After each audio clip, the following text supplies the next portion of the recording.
right, welcome to the podcast, everybody. Hey, Mike. Josh, welcome. Welcome. How you doing there? Fantastic. I'm great. How are you? Well, I'm doing good. I'm doing good. Yes. Smells like strawberries in here. That's great. Oh, man. You know, Let's move quickly. if people could only be That's in that candle. on...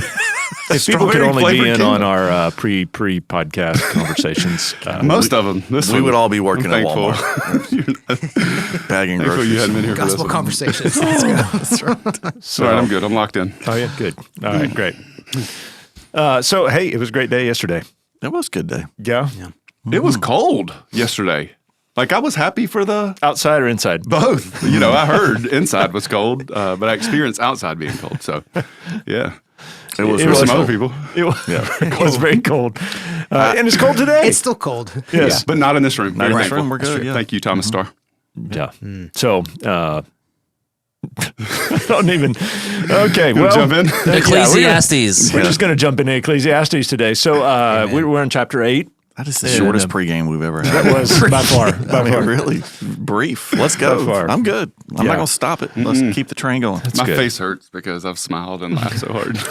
That's the joy of the Lord. Man. That's the joy of the Fix Lord. your what he face. said. Hey, fix your face. Fix your face. Fix your Fix face. your It was face. There we sad go. and now it's happy. So So, and we are Face- going to talk about face. fixing our faces. Yeah, we but are. before we get into that, I think you made the comment yesterday, Josh, that this chapter is probably one of the most applicable in Ecclesiastes so far.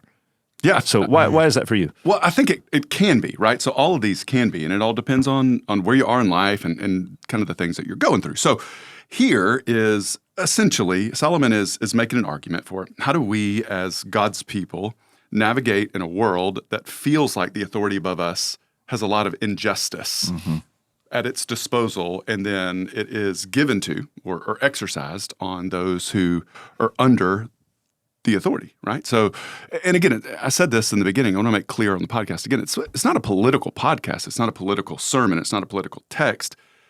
But the context in which this is written is not an American context where we understand it. There's no citizenship here, essentially, and there's no citizen rights attached to this. You have a king who holds absolute authority, like absolute authority. And the premise behind chapter 8 is, what do you do when you're in the king's presence? So this isn't even like, how do you act when you're away with your buddies, talking about all the things that are going on in the world and the king is in his palace? This is you in the presence of the king, in the palace, thinking not just one-on-one, but could be, but you're there in the moment. And so know your audience, make sure that you act wisely, and essentially get out to fight another day.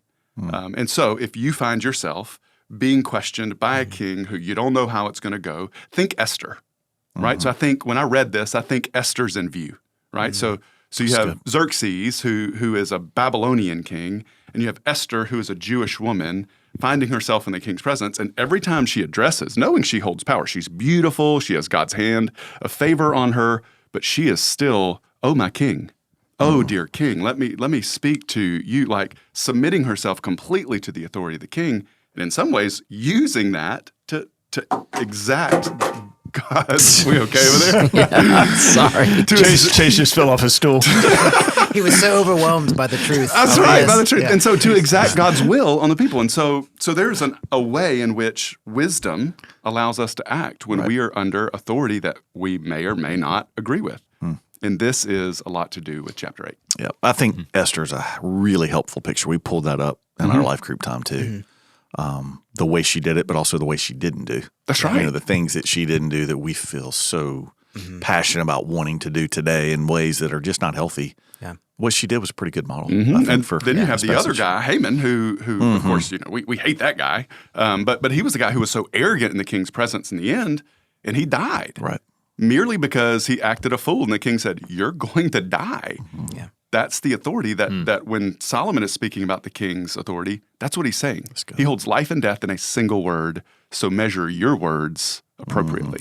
Somebody in our life group thought it interesting that Solomon, the king, was making writing this. about how you should conduct yourself in the presence of the king. And, Yeah. So again, remember, that's a great point. This is Solomonic wisdom So we have landed with, we're going to ascribe all of these sayings to Solomon, right? But there's been plenty of scholars who would say, hey, I think most of this is Solomon's writing, but a lot of the stuff that we listen to, the stuff that they even mention, doesn't happen in Solomon's day, but it happens much later in the history of Israel, right? Or God's people.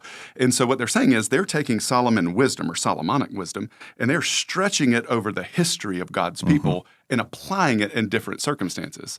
And if you look at Israel's history, there are some good kings and some really wicked kings, but they're still God's people all along the way. And, even as crazy as this sounds, and it kind of gets into the sovereignty debate, God allows and appoints the good kings and the wicked kings for a reason. Like he's giving them the justice that they're after for some of them, and then he's giving them the teaching opportunity or the punishment that they deserve. But they're going to get it through the king, right? And so this is a way for them to survive throughout the ages. It's good. Live to fight another day. So the first sort of piece of wisdom that we get is to fix your face. So, Indeed, it's what it says. So emotionally self-regulate, I guess. That's a better way to say it. Fix your face is more of a Sandra Bratty type of situation that my mama used to always say to me when I was a kid, because I've always had a hard time fixing my face in an appropriate way, because what I would feel is what I would look like. And if I didn't like it, then it looks like I didn't like it. Or if I was angry, it looked like I was angry. And that still may be true today, but I still have my mama's words ringing in my ear. Fix your face, Josh. Yeah. All right, well, thanks. Appreciate you. Love you too. Verse 1 is that, right? Yeah. So this sets it up because you're in the king's presence. Right. In the king's presence, you need to understand who you are and who he is. This I think really the first point really isn't fix your face, although that is the appropriate response. Is the first point is you're not the main character. Right. And that's going to be really important in the way in which we even follow Jesus in this life. Is in the Western Christian world, we have a tendency to read ourselves as the main character of everything. Like even think the books that are written or the movies that we watch, like even Facing Your Giants. Like a lot of times we think we're the David in the David and Goliath narrative, or we think that we're Jesus in the opportunity to follow Jesus. And even if we're not Jesus, we think that we're Peter or John, like the ones that Jesus loved the most. And in reality, we're the scared Israelites that David is fighting for, right? Or we are the dudes who may be following Jesus, but we're not the main 12. They're the apostles, and we're just learning along the way, and we're hearing that. It's important for us to remember we're not the main characters in this life. And if we get that, it's going to allow, I think, for me it has, it's going to allow a lot of the anxiety to tamp down and allow us to enjoy the ride a little bit more. Yeah. Because just hearing you say that, like what comes to my mind is, am I living for God's blessing or am I living for God's glory? Yeah, that's right. Like if I'm living for God's blessing, that's a way of, even like what you were sharing last week in the sermon of like, do I get closer to God? Like coming up to a big decision to try to earn his favor. Because again, like I'm thinking of myself, like my life, my situation, that's the most important thing. Right. If I'm thinking God's glory is the most important thing, then my view of myself shrinks and my view of God increases. Yes. Which I think as a Christian is that's the place to be. But to your point, Western Christianity makes it about the individual is the priority. That's right. And it's not that it's completely wrong. Like we are important. Like Jesus came to die for us. That's right.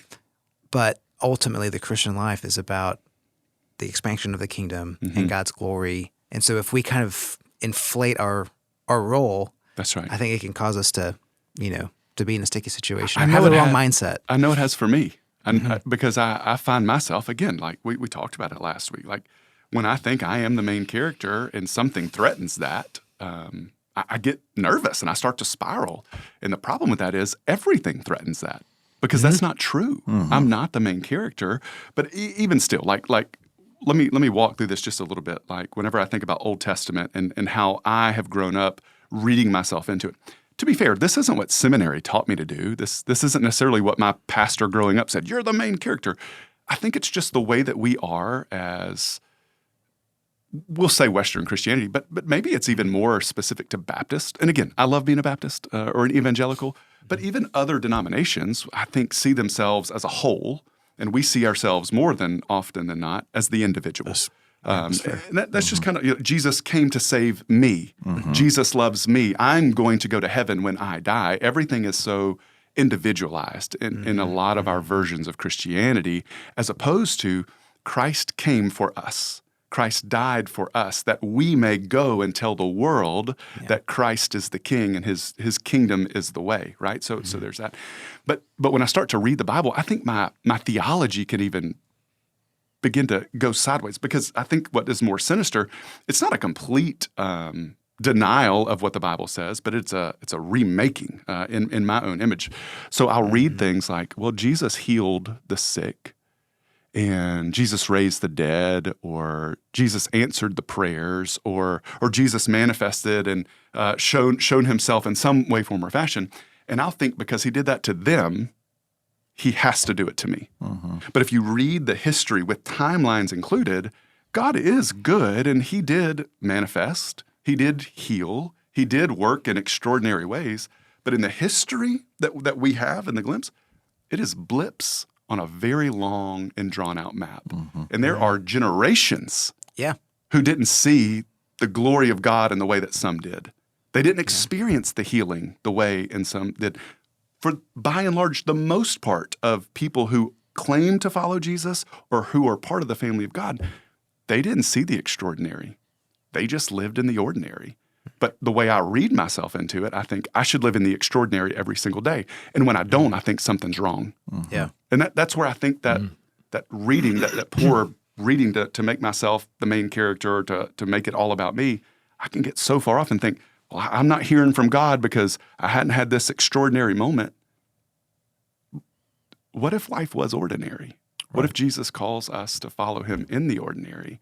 And when we understand that we're not the main character, but he still loves us nonetheless, we're not David, but we're the scared Israelites. And he loved the scared Israelites too. That's why he sent David, right? So I think understanding that is paramount as we continue through Ecclesiastes. That's right. Good.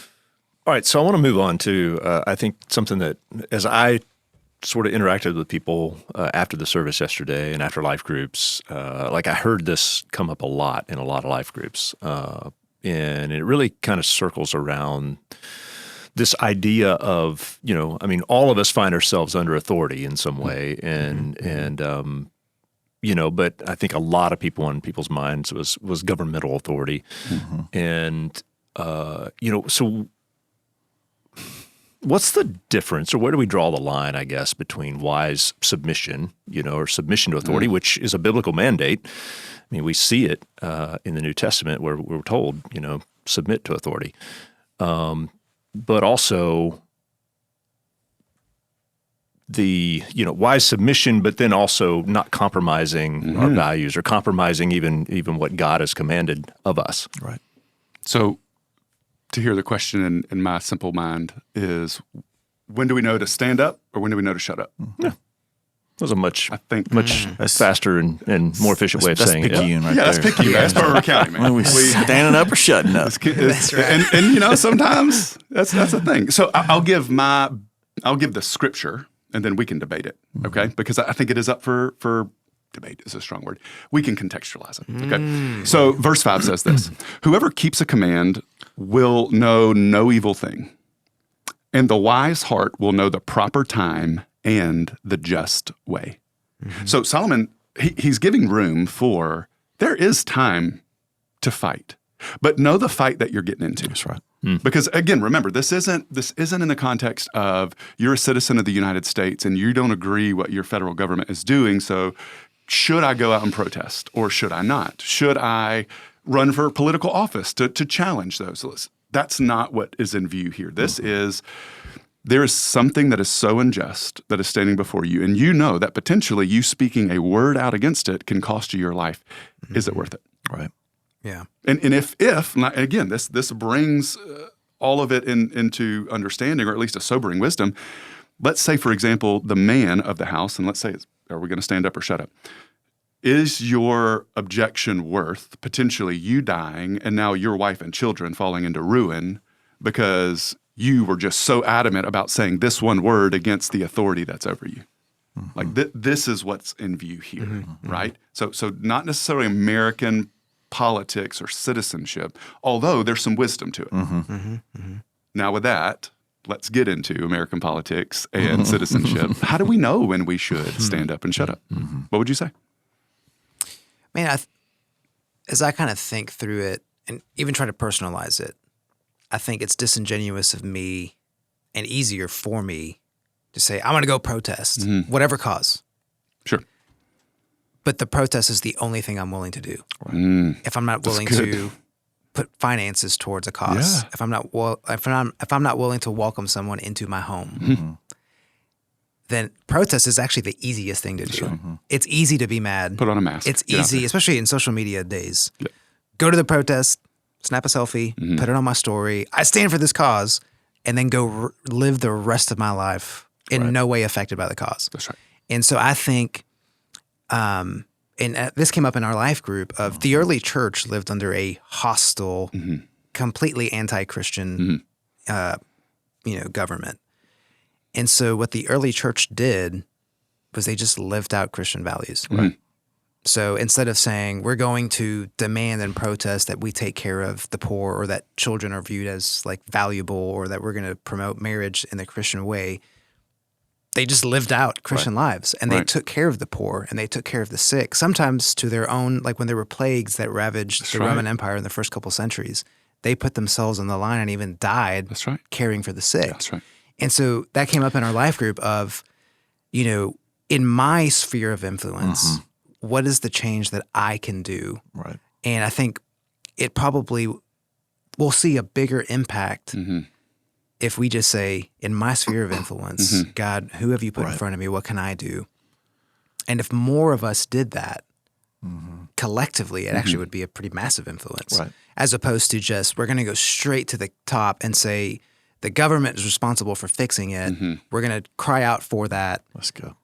But then I'm just going to go on and live the rest of my life like, in my little box. I 100% agree. I think so too. I thought that was a great time. I was in that same life group, and that was a great application for us. The other thing that we talked about is our posture, our heart posture in the midst of identifying injustice or things that you want to fight for. And we see a lot of anger in the world today, and there is a place for righteous anger. But the way so many of us live day in, day out, angry and fighting, and there's so much angst. I talked to my son, and to his credit, I was really grateful. He's 16. I said, "Hey, would you pick up from the message today?" And he's like me. I can't remember anything if I don't write it down. So he pulled out his notes, and he was scrolling through his notes that he had taken on his phone, which was really cool. But that's where he landed. There's a contentment that says, I'm going to do what I can to change. I'm going to be honoring. But at the end of the day, I want to be content in who I am as a child of God, and to find joy in the moment, in the midst of the injustice of the world. And that's hard to do sometimes. But I think that's a big part of it, of what you were leading us to yesterday through this passage, is there's a place for us to sit, enjoy the day, enjoy the moment, be content, and still be an advocate for justice. And how we do that in a God-honoring way is something that I think in today's culture, we've really got to be intentional about. Yeah, and one thing that comes to mind, sorry, I know I already shared. Oh, please. But God did not make us to be able to hold the burden of every injustice in this world. Like, we were not designed to know everything that's happening in this world. We have the world at our fingertips now. Like, with this device, I can know everything that's happening across the world, every injustice, every plague, every accident. And if I bring all of that into my mind and my psyche, I'm going to feel overwhelmed. I probably am going to be angry all the time, because it's like there's so much injustice. When in reality, it's almost like, I think the scientific literature says that we're designed to live and probably know more than 200 and 250 people in a very limited context.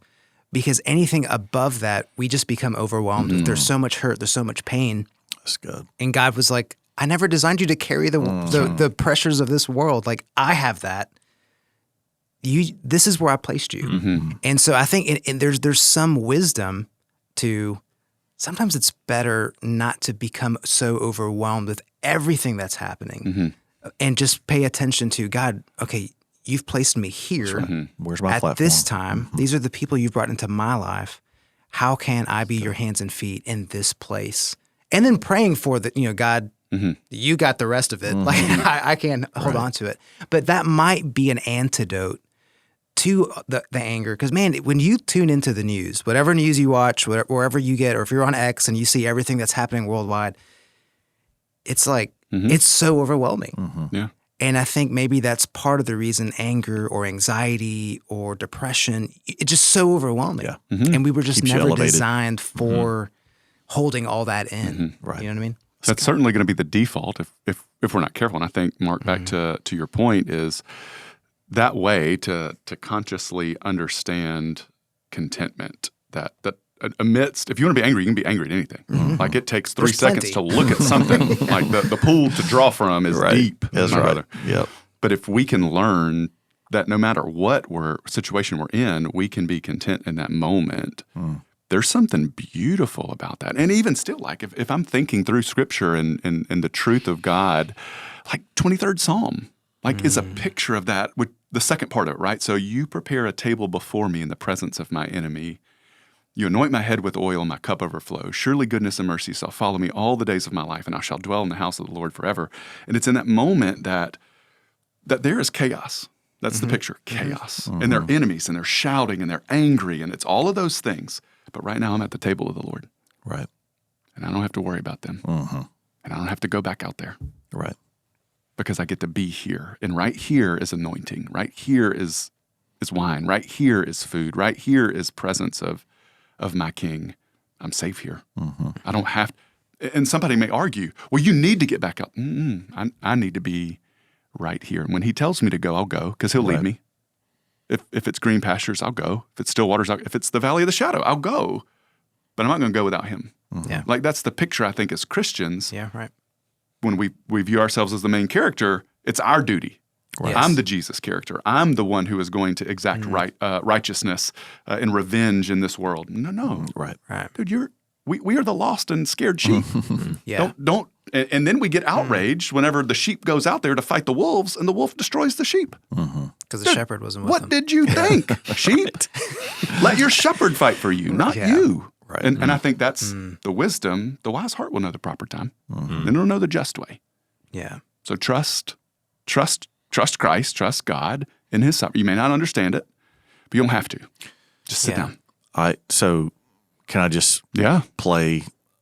Who's if I'm advocate? listening? Who's advocate? The wolf's The advocate. wolf. Yes, ain't no devil here. That's right. But if I'm listening to this, and we do have some who are engaged in a real healthy way, how do I take what we're saying and not feel like that sounds passive, or that sounds like it's enough to sit on the sidelines and just let the Lord fight the battle? What role do I play? When do I step in? What are my parameters for how I step in, so that it doesn't look like, we're just a bunch of believers who are going to huddle up together and take care of ourselves. When and how do I engage? That's a good question, great question. but I think the heart goes back to why do you think it's your responsibility to jump in the first place? Right? So again, the question is, do you think it's your job to fix it?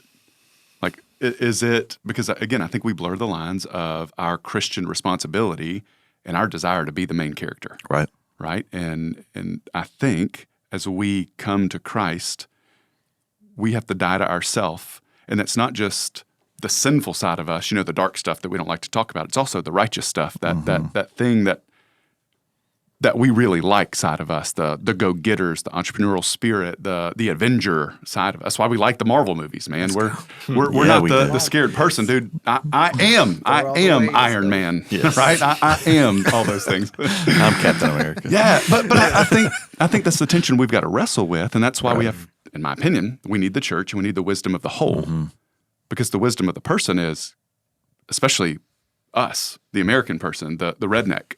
Get out there and fight, boy, man, let's go. It might be wise for us to have some people around us and say, hey, maybe you don't have to. Right.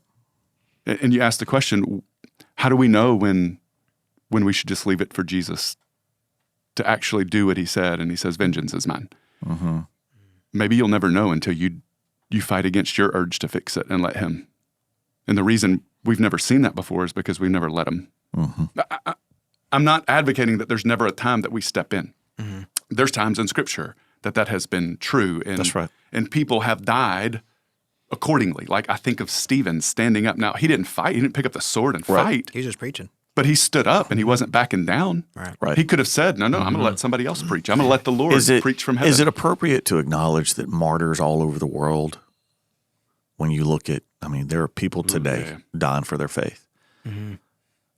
Is it safe to say they're not dying as they fight for social causes? They're dying for living the Christian life. Proclamation of the gospel. Ooh, all right, so hot take. Hot take. Gets us into some spicy stuff here. All right, I like the spy. Hey, that was spontaneous, but very well That timed. was hilarious. I think, and this gets into a politicized version of what I'm about to say, I think that there are people who we would call martyrs, who other people would call idiots. Okay. Because we've labeled them martyrs because they were on our team. And the other side labeled them idiots because they weren't on their team. And they weren't fighting necessarily for the glory of God and the supremacy of Christ as much as my version of it. And that's why they're martyrs to that flavor of people and idiots to this flavor of people. And that's, in my opinion, we've got to be careful whenever we hear the word martyr and Christian martyr. There's some nuance in there. Because again, like there are people who think it's my responsibility to fix this, and even if they died according to this side for Christian principles. Well, what if they just ran their mouth? What if they picked a fight with somebody they shouldn't have? Like Solomon is not saying, should you stand up to the king, you're going to be seen as a martyr for the family of God. He said, no, you're a fool. Right. And the reason you're a fool is the king has the authority and you ran your mouth. So be wise. Be wise. But he's not saying that there's not time for it, but he's saying for the more often than not, fix your face, shut your mouth, live to fight another day. Because it goes back to what Johann said is the way in which we glorify God isn't through a moment of outburst of belief, right? It's in the normal everyday in the way in which we love our family and love our neighbor and love God. That's where it is. And I would say, how do you know what a martyr is? I would say that whatever they're saying, if they live that out every single day with no variation, not that they're not sinful, everybody's sinful, but if all they are doing is doing what they normally do a little bit louder, or if what they're normally doing on a stage that's more visible, and they get killed for that, I would say that is a martyr. But if you have somebody who is acting differently or acting in a superior way that they never act normally, right? So this is that protest. I don't normally I don't. If I'm pro-life, if you sit there and say I'm pro-life, you got to be pro-life, but dude, you're not there to take care of the orphan and the widow. Like that's never been a part of your life. And I'm not saying you have to bring an orphan or a widow into your house, but if you're not given to those causes, if you're not even praying to that end, man, you can miss me with that protest. That's foolishness, right? And if you get martyred for that, you're not a martyr in my eyes. You're a fool because you ran your mouth in a situation that wasn't yours to run it in. That's Solomon's wisdom here. Know your audience. Know what you're doing, because I think what the hope would be, I don't want to jeopardize it if it's me. Okay. I don't want to jeopardize if I'm taking care of orphans and widows. And I know that me running my mouth is going to get me dead. And that would mean that these orphans and widows are going to lose their stability, their love, their encouragement, their place of refuge. I would rather forego this and allow somebody to slander, somebody to whatever they want to do, run their mouth, so I can make sure I'm doing exactly what I'm called to do. Yeah. It brings me back to, I've told this story a little bit. A couple of years ago, prior to coming to Broadmoor, I went to a survival training for missionaries when they get abducted. And the goal was, how do you survive a bad situation around the world? Let's say baddies come in and they steal you and they steal your group and you're the leader of the group. These were some of the scenarios. And they start to do things to the group or to you or to your family. What are you willing to endure to make sure that the whole group has a chance to survive. Because if you're the leader, if you're the one with the wisdom, if you're the one with the command, the stewardship of it, and you immediately say, well, you can't arrest me, you can't take us hostage, and they shoot you, what happens now to everybody else that you were commissioned to take care of? Right. And the simple thought was, what they were teaching us, the goal isn't to say, I'll never do that, but it's you better know the wisdom.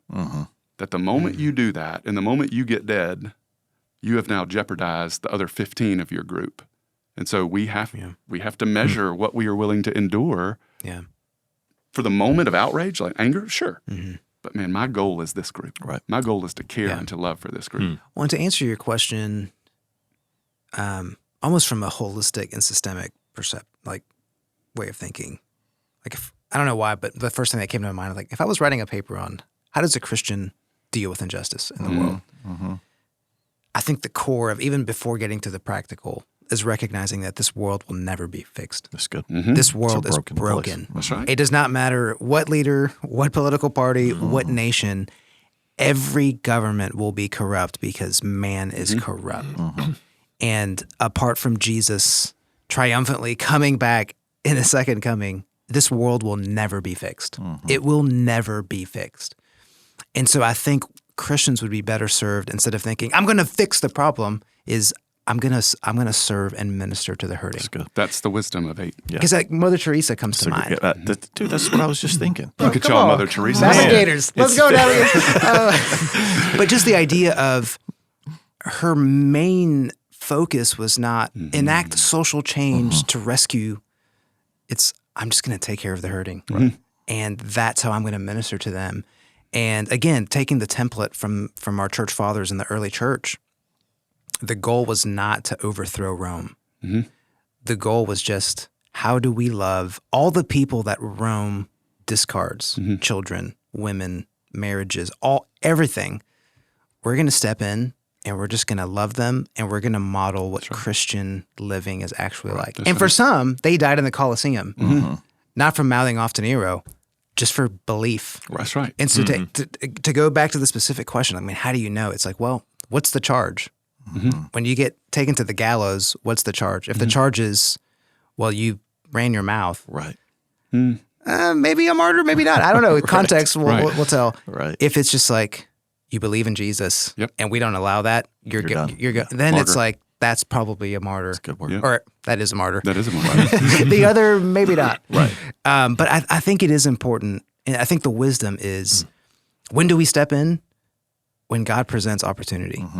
And I think that's the difference between Psalm 23, like, the Lord is my shepherd. Sometimes we want to be like, I'm co-shepherd with the Lord, and I'm going to tell the shepherd, hey, come with me because I'm fighting this battle, as opposed to, is God through the Holy Spirit who lives in me and indwells me and is hopefully leading my life, and I've surrendered to him, is he leading me by presenting this opportunity and this relationship? That's good. And so just kind of knowing, because I'm type A, bro. If I see something, I want to just storm the gates. And God bless me as I storm the gates. And I've had to learn that my personality, I have to be passive and allow God to leave.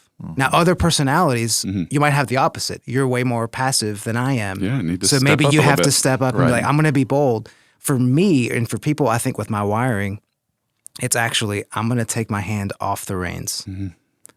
And I'm not going to move until God tells me to move. Because if I move, I'm probably doing it out of my flesh, and I'm going to get in trouble. That's good.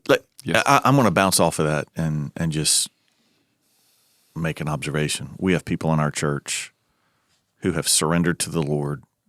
They've yielded to his leadership, and they have been led into government political positions. Absolutely, yeah. And we watch them do that from a position of humility and a genuine love for the Lord.